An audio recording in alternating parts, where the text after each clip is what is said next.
Olá pessoal, vamos então dar início à nossa aula aqui de regressão logística, que é a próxima aula do conteúdo do nosso curso de aprendizagem de máquina. Tá, meu nome é João Paulo Papa, eu sou do Departamento de Computação da Unesp Bauru.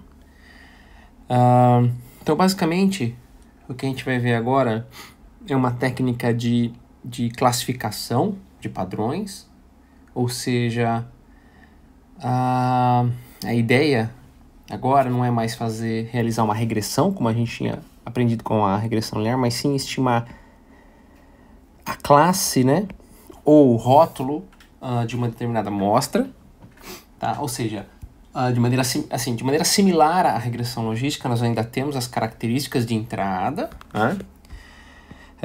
Só que agora, ao invés de estimar um valor de uma casa, um número real, nós temos agora pode ser, né, usualmente um número inteiro, tá? Uma classe 1, 2, 3, 4, tem doença, não tem doença, positivo ou negativo, etc. A questão aqui é que algoritmos de classificação de padrões, eles também podem ser divididos do tipo soft, quando a saída é uma probabilidade, e do tipo hard, né, quando eu tenho rótulo, 1, 2, 3, sim ou não tem, tem ou não tem, 0, 1, 1 menos 1.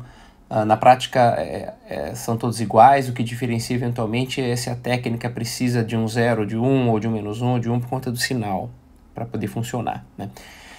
No caso, o nosso primeiro classificador do curso vai ser o de regressão logística, muito embora ele tenha o nome de regressão, ele é utilizado mais para classificação. Ele usa o termo logística porque ele também usa uma função logística, tá? Como a gente vai ver. E o mais interessante aqui, pessoal, que ele é já do tipo soft, né? Ele nos retorna a probabilidade de uma amostra pertencer a uma determinada classe. De novo, né, a gente vai trabalhar aqui com um problema de classificação binário, né? Um problema de classificação binária, ou seja, eu tenho duas classes, sim e não, 0 e 1, 1 menos 1, tá?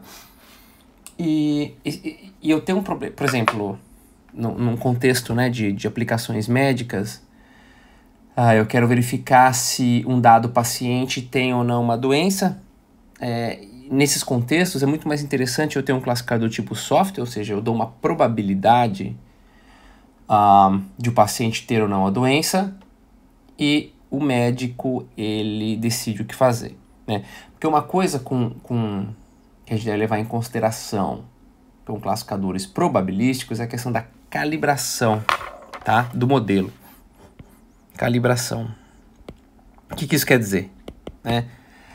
Um modelo ele pode dizer, ok, essa pessoa é positiva para a doença com 51% de acerto, eu posso assumir que acima de 50% está correto. Só que outro pode dizer, ok, esse indivíduo, né, tenha uma doença com 90% de confiança, né, de certeza. Então eu prefiro ter classificadores, obviamente, com uma boa eficácia, ou seja, com um bom número de acertos, e que eles também tenham confiança no que eles estão dizendo, né?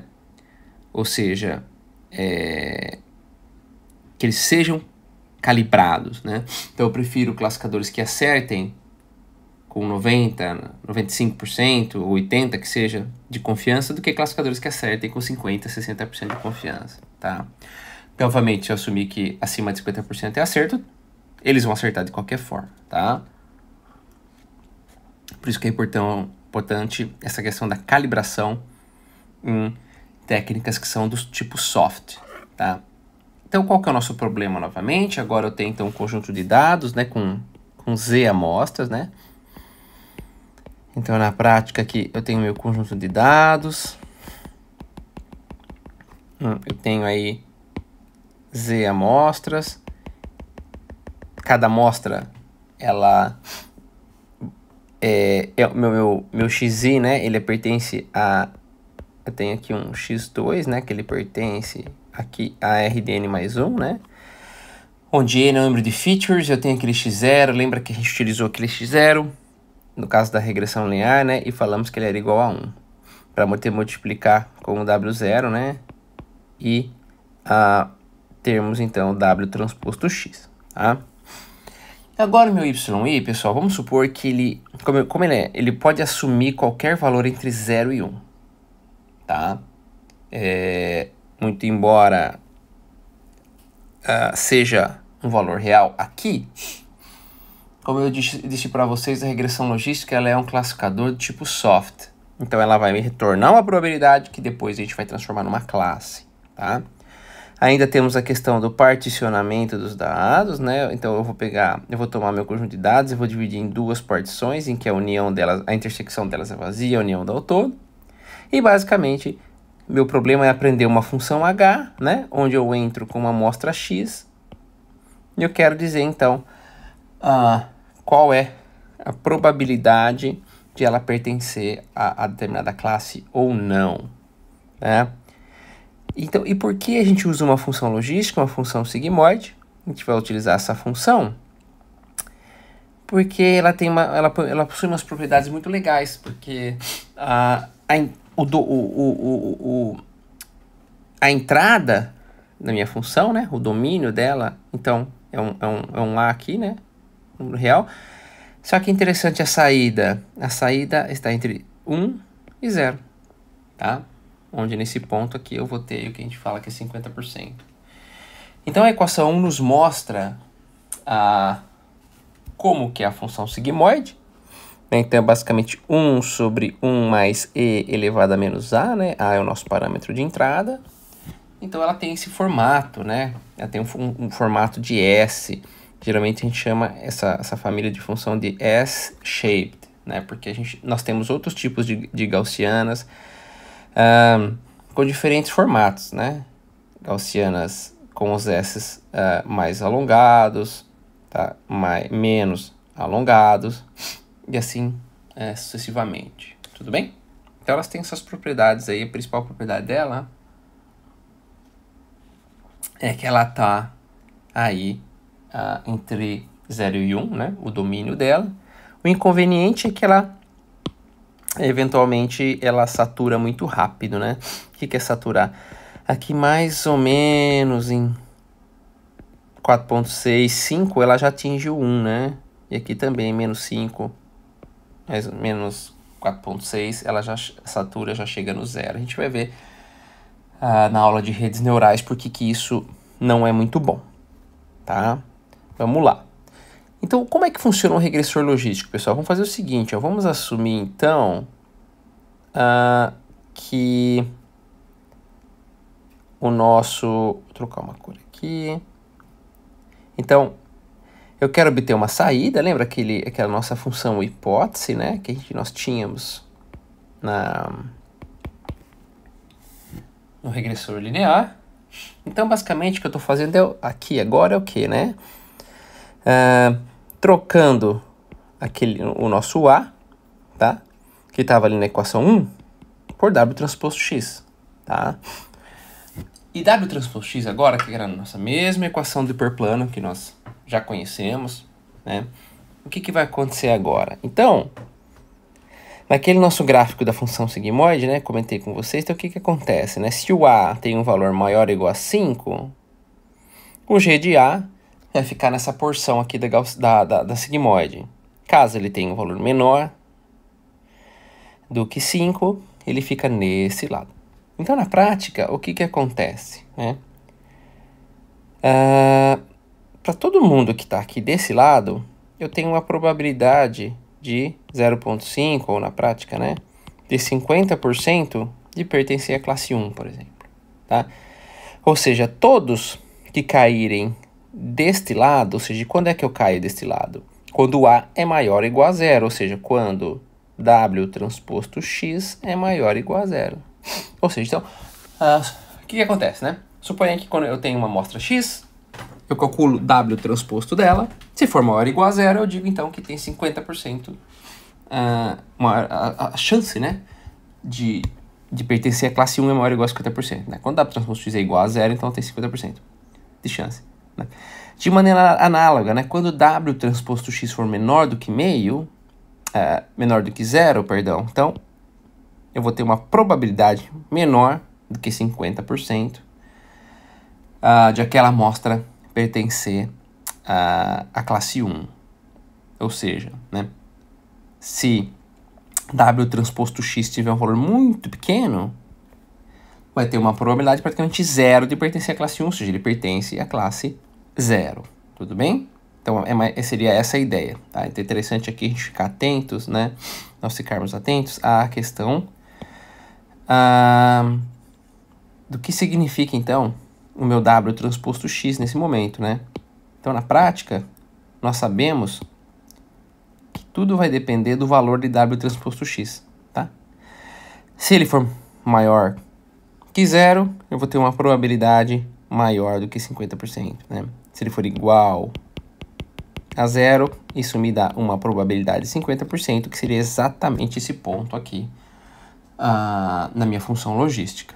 E se for menor do que 0, ele vai cair nesse lado aqui da função, tudo bem? Legal, agora olha que interessante. O que acontece implicitamente, tá? O classificador logístico não faz esse cálculo explícito. O que acontece quando eu tenho, na prática, né, uma função base, né, que é o W transposto X, né, que é o hiperplano. Vamos supor, então, que de alguma forma eu descobri esse conjunto de pesos aqui, tá? Então, nós temos W0, nós temos W1 e nós temos W2, tá? Então, na prática, o que significa aqui, ó? Essa vai ser minha equação do hiperplano, tudo bem? Por quê? Então, vamos lá. Nós temos W transposto X, tá? Vamos supor, então, que se for maior ou igual a 0, a classe é 1. Tá? Então, vamos lá. Maior ou igual a 0. Então, W transposto X, na verdade, é o quê? Aquele somatório, né? De I vai de 1, eu tenho aqui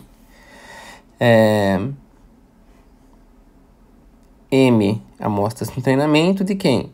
WI, XI, tá? Aqui nós estamos supondo que eu tenho W1 e W2. Então, eu tenho aqui X1 e X2, tá? Então, perdão, aqui é o número de features, desculpe. Então, na prática, nós temos o que aqui nesse meu hiperplano? W0, X0, mais, se eu, né, abrir esse somatório, né? W1, X1, esse 0 tá aqui embaixo, tá? Mais W2, X2. O nosso W0 vale menos 3 e o X0 vale menos 1. Vale 1, então vai dar menos 3, mais o W1 vale 1, X1 mais W2 vale 2, tá? Então, é isso que nós temos aqui, tudo bem? Eu vou, então, fazer o que agora, pessoal? Deixa eu só apagar aqui para não ficar muito bagunçado. O que nós vamos fazer? Eu vou passar, então, esse menos 3 para cá. Então, eu vou ter essa formulação, essa vai ser a equação que nós estamos procurando. Então, o que acontece, né? Na prática, eu tenho esse conjunto de dados aqui e eu quero, então, separá-los, né? Por um hiperplano, de tal forma de que quem está aqui pertence ao amarelo, ao X, e quem está aqui pertence à bolinha, que é a classe verde. Então, olha só, nós achamos... Então, qual que é a regra de classificação, pessoal? É o seguinte. Se eu, então, tomar... Então, suponha que eu tenho encontrado esse hiperplano, tá? Então, basicamente, o que vai acontecer? Né? Vai acontecer o seguinte. Suponha que, então, que eu tenho encontrado os Ws, esse conjunto de Ws. Vou chegar com uma nova amostra. Se a característica 1 dela, somada com a característica 2, for maior ou igual a 3, significa, então, que ele está maior do que 3, ele está deste lado, tá? Eu vou acabar colocando isso lá na sigmoide, e a sigmoide vai me classificar como estando por aqui. Se eu colocar o valor de 3, G de 3 lá na minha sigmoide, tá? Lembra que 4.65 já fica próximo de 1, então o valor de 3 eu tenho uma probabilidade grande aqui, é maior do que meio de ser daquela classe, tá? E o hiperplano propriamente dito, né? O hiperplano propriamente dito é só eu tomar esta equação igual a 0, tá? Então, esse é o meu hiperplano, tá? E amostras, então, cuja somatória das características é menor do que 3, então ele vai vir para esse lado do meu hiperplano. Tá? Então significa que vai ser da classe 1. Da classe 0, perdão. Tá? Isso é um comportamento muito interessante da regressão logística, dependendo então da função base com que nós trabalhamos. Imagina agora você tem uma outra função base, pessoal, que é essa aqui, ó. Olha só que interessante. Na prática, eu tenho aqui a função do círculo, tudo bem? Então, que é basicamente o seguinte, né? Eu vou ter 4 pesos, que é o W1 que multiplica x1, W2 que multiplica x2. Eu vou ter um W1 que multiplica x1 ao quadrado e um W2 que multiplica x2 ao quadrado. Só a gente lembrar daquela equação do círculo, né? Então, suponha de novo que eu tenho esses pesos. Vou fazer toda aquela manipulação na equação, tá? Vou jogar o 1 para o outro lado. Então, eu acabo tendo basicamente essa equação, né? Quer dizer, x1 ao quadrado mais x2 ao quadrado. Se isso for maior ou igual a 1, significa que a amostra ou ela está na casquinha, né? Porque quando é igual a 1 é a casquinha do círculo, ou ela está deste lado, então é da classe 1. Tá? Agora, se x1 ao quadrado mais x2 ao quadrado for menor do que 1, significa que ele está ali dentro. Aqui dentro, olha só que legal. Então, na prática, nós acabamos aqui tendo uma função que ela desenha, que ela tem o formato de uma esfera. Então, isso torna o regressor logístico já com uma outra característica. Né? Olha só que interessante. Então, dependendo da função base, eu vou ter essa representação implícita para o classificador, para a regressão logística trabalhar. Tá legal? Bom, então o que a gente tem até agora, pessoal? Nossa função hipótese. Nossa função hipótese, então, é a função sigmoide. Tá? Temos nossa função base, que é o hiperplano. Geralmente a gente acaba utilizando o hiperplano, que com a regressão logística ele tem um bom poder de representação. Se eu utilizar funções mais complexas, como a do círculo, por exemplo, ou outros polinômios de maior grau, eu vou ter que otimizar mais parâmetros, tá? Então isso acaba complicando um pouquinho. E agora, qual é a função de custo que a gente pode utilizar? Então, primeiro, lembrando, né, igual a regressão linear, né, nós tínhamos que encontrar o conjunto de parâmetros W, e para isso nós utilizávamos a função de erro médio quadrático, que ela tinha aí, né, se tivéssemos pontos colineares, ou seja, conseguíssemos uma regressão linear com erro zero, essa função de erro, custo, né, para a função de custo erro médio quadrático, ele era uma função convexa. Só que agora, a gente vai ver que na regressão logística ele acaba não sendo uma função convexa e ele também não é muito interessante. Por quê? Né? A penalização dele é muito pequena. Então, olha só. Suponha que o rótulo de uma amostra, tem uma amostra X pertencente ao conjunto de dados. O rótulo verdadeiro seja 1. E o nosso classificador diga, não é 1, é 0. Tá? Suponha que eu tenha apenas uma única amostra. Então, se eu colocar esse valor lá na minha função de custo, vocês lembram que a minha função de custo, né? Qual que era a minha função de custo? O erro médio quadrático, que era esta aqui, né? Que é o valor predito menos o valor real ao quadrado, né? Então, se eu tomar isso e utilizar a classe correta menos a classe errada, tá? Vai dar 1. Com meio vai dar 1 multiplicado por meio, né?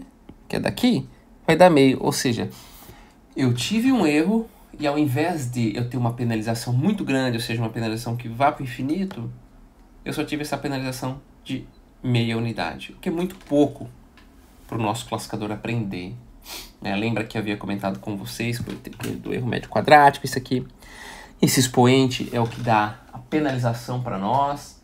Eu posso utilizar um erro médio absoluto, que não tem esse expoente, mas também eu também não posso utilizar um expoente muito grande para não dar problema aqui com a derivada e vai acabar não sendo mais uma média se eu utilizar, por exemplo, algo assim. Então a gente tem que achar uma relação custo-benefício entre penalizar demais e penalizar de menos, tá? Vamos trocar então agora, pessoal, a nossa função de custo. Então, agora para o classificador regressor logístico, para a gente aprender o W, né, que são os parâmetros do modelo igual ao regressor linear. W eram os parâmetros do nosso modelo, né, porque a gente tem a equação de hiperplano no final do dia. Então, o que vai acontecer? Eu vou mostrar para vocês aqui uma outra função de custo, tá? Vamos utilizar essa função aqui, que é o seguinte, ó. Então, suponha que eu tenho essa equação 3, que é uma nova função de custo, pessoal. Eu vou dividir ela em duas partes.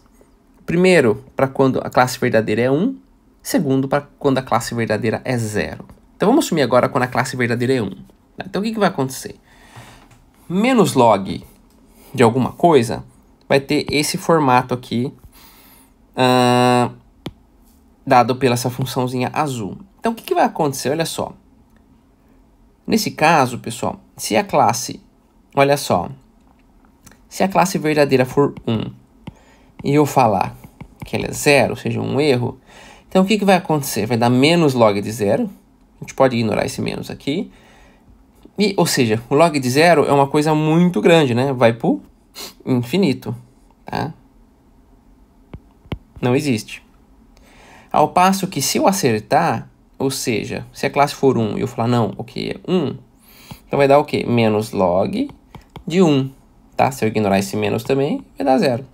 Então olha só que interessante. Acerto, 0. Erro, infinito. Tá? Isso é o que a gente quer. E de novo, numa situação hipotética, né? Situação perfeita, se eu jogar uma bolinha aqui, ela vai descendo, descendo, descendo e vai convergir. Tá? Eu vou ter um ótimo global. Por outro lado, qual é a forma da função dessa segunda parte aqui, né? Que é menos log de 1 menos a predição. Ela tem esse formato aqui, pessoal. Tá? Então, o que acontece? Se a classe da amostra for 0, eu falar, não, é 1, né? O que vai acontecer? Vai dar menos log de 0. Dá mesma situação dessa curva aqui, tá? Ao passo que, se eu tiver um acerto, vai dar o quê? Menos log de 1, o custo é 0. Então, aqui é quando eu tenho um acerto, aqui é quando eu tenho erro. É isso que a gente quer, né? O que a gente quer numa função de custo? Que eu tenha custo 0 quando eu R, né? E eu tenha um custo muito grande quando eu R. Novamente, aqui ela é uma função convexa, tá? Então, na prática, pessoal, essa equação 3 acaba juntando essas duas partes, né? Como se eu tivesse, então, uma quadrática de novo aqui, se eu assumir, né? As duas partes da equação, os dois casos, né? Consigo juntar isso numa equação só? Conseguimos, pessoal. É basicamente a equação 4. Então, o que a equação 4 está dizendo para nós, né? Ela parece uma equação um pouquinho grande, mas, na verdade, o que acontece? A parte azul diz respeito quando y é igual a 0. Perdão, quando y é igual a 1, olha só. Porque quando y é igual a 1, o que vai acontecer? Isso aqui vai para 1, tá? Isso aqui vai dar 1 menos 1, que vai dar 0. Ou seja, esse termo todo é cancelado e eu só fico com a parte azul, que nada mais é do que esta parte aqui, ó. Olha que interessante. Bem simples a formulação, tá? Por outro lado, né, quando eu tenho, então, a classe verdadeira é da classe 0, então o que acontece? Tá? Aqui vai dar 0, eu vou somar, eu vou eliminar esse termo, 1 menos 0 aqui vai dar 1, com esse menos aqui volta a ficar então menos log de 1 menos hw de x, né? Que é essa parte. Tá? Então conseguimos então juntar as duas partes da equação 3 em uma única equação, que fica muito mais fácil de nós trabalharmos. Tudo bem? Então, como é que fica a nossa função de custo? Essa é a nossa função de custo. Então, eu vou ter, tá? 1 sobre m e a minha função de custo, que a gente acabou encontrando e juntando ela. Tá? Então, eu vou ter a média de novo, tenho m amostras de treinamento, com essa função de custo aqui, que é a famosa entropia cruzada binária. Essa é uma função de custo que é amplamente utilizada em diversos classificadores também, inclusive em técnicas de Deep Learning. Tudo bem? Então, pessoal, o que é importante a gente saber aqui, que essa é a origem da entropia cruzada binária. Agora, nós sabemos, né, porque temos duas partes, tá certo? Essa parte aqui, então, diz respeito quando a classe verdadeira da amostra é igual a 1. E esta parte aqui diz respeito quando a classe verdadeira da amostra é igual a 0. Por isso que é importante aqui no caso do classificador logístico, nós utilizarmos os valores 1 e 0, tá? E não utilizarmos, por exemplo, classe 1 ou classe 2, tá? Bom, de novo, a gente sabe que para aprender, então, os parâmetros de maneira semelhante à regressão linear, nós vamos utilizar o gradiente descendente, tá, pessoal? Eu preciso, então, derivar a função de custo com relação a cada parâmetro que eu quero encontrar, que é basicamente o meu conjunto W, né? Wn, quando eu tenho n features, então a gente sabe, né, que o W é um vetor de Rn mais 1. E, por incrível que pareça, né, a derivada desta função doida, aqui, tá, uma derivada meio complexa, mas a derivada dela é exatamente a mesma derivada, ela é idêntica à derivada da função de custo de erro médio quadrático que a gente utiliza na regressão linear, tá? Lembrando, obviamente, que a função hipótese, né, é diferente. Aqui a nossa função hipótese, né, é, como a gente havia combinado, é a função sigmoide, tá? E no caso, no regressor linear, a nossa função hipótese, né, acabava sendo o W transposto x, que é o hiperplano que eu queria encontrar. Tá legal? Interessante, né? Então, dessa forma, pessoal, o algoritmo do gradiente descendente, ele atua de maneira praticamente igual ao da regressão linear. Começo com valores aleatórios, avalio a função de custo. Caso o nosso critério de parada não tenha sido atingido, geralmente, então, lembrando, a gente usa aquela curva do cotovelo, né? Então, eu acabo analisando o valor com relação ao custo, né? E ao valor, ao número de iterações que eu tenho. A expectativa é que esse erro seja alto no começo, né? Quando ele esteja convergindo, eu tenho um valor de t, chamado t' aqui, né? T' bem menor do que t é o número máximo de iterações, e ele vai, então, com o tempo, diminuindo esse erro para convergência, tá ok? Temos aqui, novamente, a learning rate, tá? Que é a taxa de aprendizado. E vamos executando isso até nosso critério de parada ter sido atingido. Tá legal, pessoal? Lembrando que os pesos precisam ser atualizados de maneira simultânea, tá? Legal. Ou seja, eu não posso, que eu havia comentado na aula de regressão linear, eu não posso calcular o W0 e já utilizar esse valor novo para calcular aqui a minha função hipótese, tá? Bom, lembrando então, pessoal, então basicamente é isso, o algoritmo do regressor logístico, tá? Lembrem-se, pessoal, que o classificador logístico ele é um classificador binário, ou seja, ele só atua com duas classes. Então, e quando nós temos C classes, né? Como é que a gente faz? Que é o caso dessa figura aqui. Suponha, então, que nós tenhamos três classes, né? A classe azul, a rosa e a verde. Como é que nós fazemos? Na verdade, é bem simples, tá?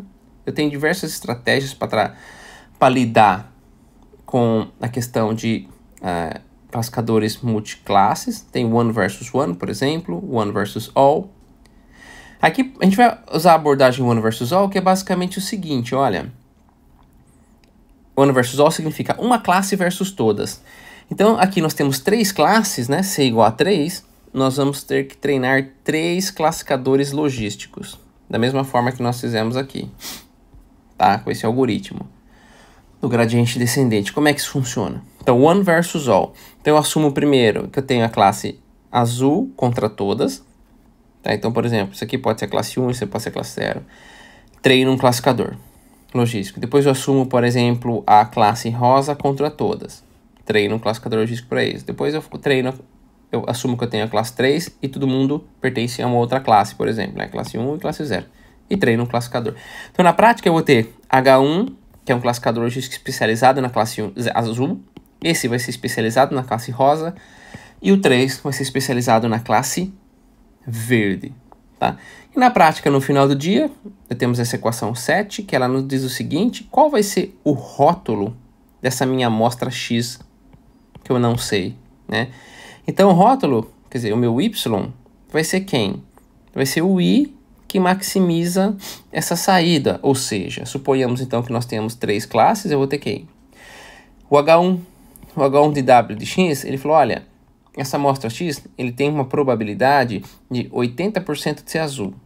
O classificador 2, lembra? O classificador 2, ele é especialista, né, na classe rosa. Ele me disse que eu vou ter uma probabilidade de ser 50% de ser da classe rosa e 50% de ser da outra classe, que é não rosa. E o classificador 3 me diz que eu tenho que 10% de ser da classe verde. Então, na prática, a classe, né, vai ser dada, né, que aqui no caso é a probabilidade, pelo I que maximiza, ou seja, vai ser o H1, o H2 ou o H3? Quem que maximizou? O H1, né? Então, ou seja, o classificador que é responsável por aquela classe, ele é o que diz, não, ele é daquela classe com a maior confiança possível. É aquilo que eu disse para vocês de calibrar, né? Então, na prática, a classe que tiver a maior probabilidade vai ser escolhida, tá? Então, isso aqui nos está dizendo essa equação 7, tá? Ela tem esse formalismo aí talvez um pouquinho estranho, mas na prática ela é simples, tá bom? Temos ainda, então, a regularização, como nós vimos no caso da regressão logística, lembrando, né? Então, o que é uma regularização? Se eu tiver um classificador, né, super treinado, por exemplo, isso não é legal, né? Acaba não sendo interessante, porque ele vai ficar muito especialista na classe. Então, tudo que cair aqui dentro, ele vai falar, não, é da classe vermelha, né? Na prática, pessoal, ou da classe laranja, na prática, a gente pode entender como essas 3 amostras como sendo outliers, né? A gente havia comentado para vocês, podem ser erros de digitação ou amostras que têm um comportamento anômalo.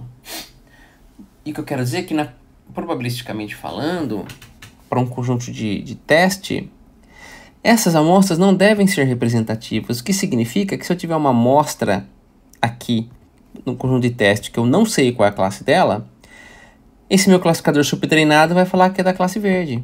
E muito provavelmente ela vai ser da classe vermelha. Porque todos que estão aqui nessa classe nessa região, têm um comportamento, né, da classe vermelha. Eles têm esse comportamento. O que aconteceu foram que aquelas amostras verdes ali dentro são anomalias, tá? Então é interessante que nós tenhamos uma técnica que não se importe muito com essas anomalias, né? E fala, ok, tudo que está aqui dentro vai ser vermelho. Isso que é um bom treinamento. Aqui também uma situação que não é boa, porque eu tenho um subtreinamento, ou seja, uma função de decisão, né, muito ruim, né, com uma taxa aí de acerto no conjunto de treinamento já ruim, tá bom? Bom, de novo, nós temos a questão da regularização. Então, lembrando, parece assim, as equações são grandes, mas basicamente a gente sabe que é essa entropia binária cruzada, que a gente já viu ali, né? E essa aqui, pessoal, vocês lembram?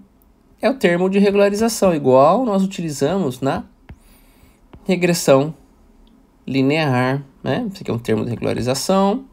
Esse aqui é a taxa de regularização. Se ela for 0, não temos regularização, né? Se ela for muito grande, eu vou ter algo aquém do que eu preciso, né? Então, se eu tiver muito grande, aqui, se eu tiver... se eu não tiver regularização, isso pode acontecer. E aqui, então, é quando eu tenho um learning rate aceitável, né?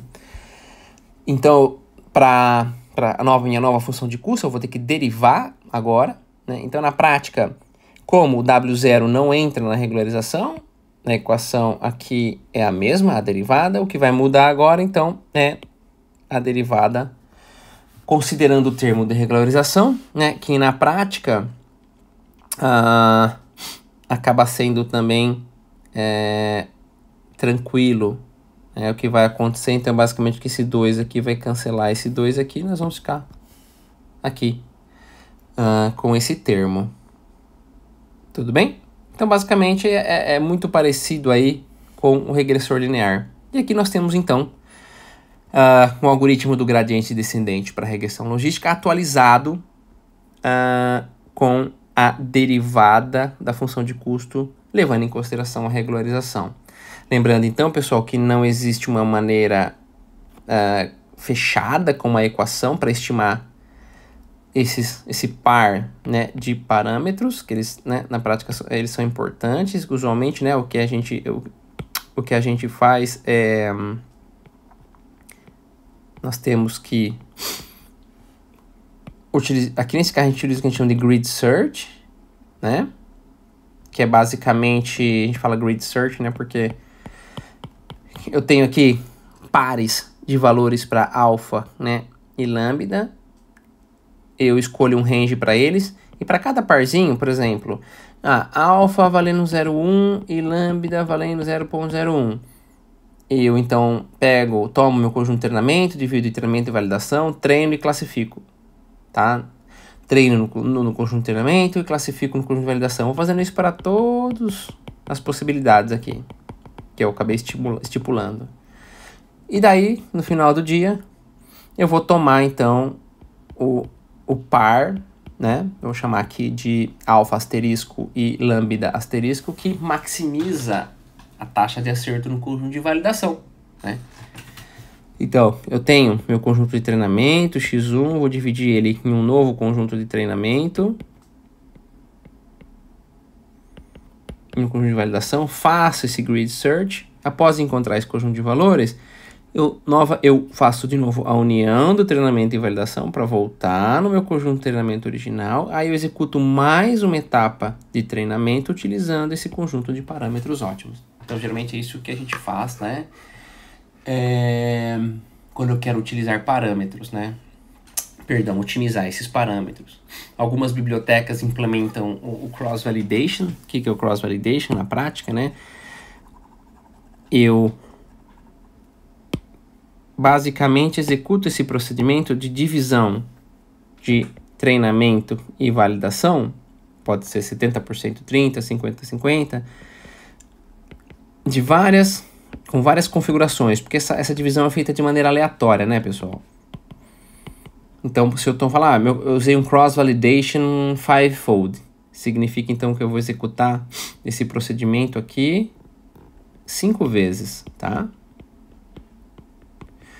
Então, para cada um desses valores, eu vou ter um conjuntinho ótimo de alfa e lambda, tá? E no final do dia, eu posso pegar, por exemplo, a média desses valores de alfa e lambda. Ou seja, o valor médio aí, para eu ter uma representatividade estatística melhor. Obviamente, porque como esse particionamento é feito de maneira aleatória, pode ser que para aquela partição, aquela divisão de partição, eu tenha achado um conjunto de valores que tenha sido muito fácil para o regressor logístico, por exemplo. Eu não tenha achado amostras que tenham uma boa representatividade. Então, é sempre interessante nós fazermos esse tipo de procedimento. Tá? Então, chama K-fold cross-validation, tá? Onde o K, então, é o número de divisões que eu vou fazer. Também não é um parâmetro... não existe uma fórmula para setar ele, né? Vai depender mesmo do tamanho, a quantidade de amostras que você vai querer ter no conjunto de treinamento, por exemplo, quantidade de divisões que você vai querer fazer, tá? Isso aqui a gente traduz em validação cruzada, tudo bem? Então era isso, pessoal. Espero aí que vocês tenham gostado, aproveitado nossa aula de regressão logística. Um grande abraço.